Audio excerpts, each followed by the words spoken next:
All right, yep, he's still right here at the stairs. Let me just run around, try to activate as many monsters as possible, see if I can leap any of them into range. Yeah, just go ahead and drop him in a bone prison. Perfect. All right, I guess that's it. Let's get in there. Easy, easy. Oh, oh my god. Yeah, I guess that's one way to clear a terror zone.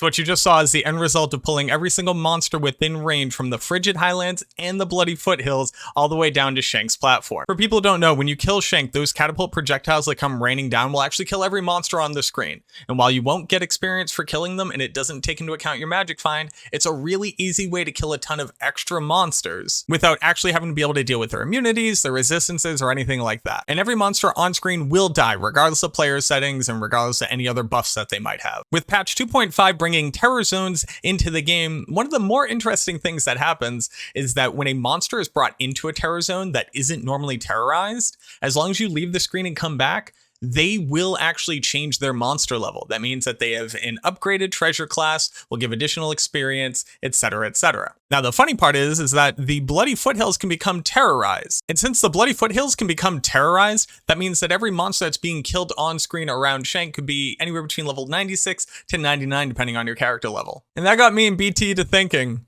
what are some of the zanier things that you can do at terror zones? Not saying that this is the absolute best way of farming these areas, but what are some of the things that you can do now that terror zones are in the game? And that's when we realized that if we were patient enough, took a couple barbarians using taunt, leap, and using bone prison from a necromancer to wrangle things up, you could realistically pull every monster from 2 different entire zones into one cramped small little area, tap Shenk, and then watch the bodies drop. And then one of the ways to actually get a lot of additional benefit out of it would bring up a massive magic find or gold find barbarian with a max level find item, and then individually Hork every one of those bodies. All in all, what do you think? Have you thought of any different ways that you could abuse these terror zones in ways that I think the devs probably weren't considering when they chose the areas that were selected? Let me know down in the comments. It was super fun doing this with BTNeandertha1. Shout outs to that boy. Go check him out if you don't already subscribe to his channel. Absolutely one of my best friends. Love the kid to death.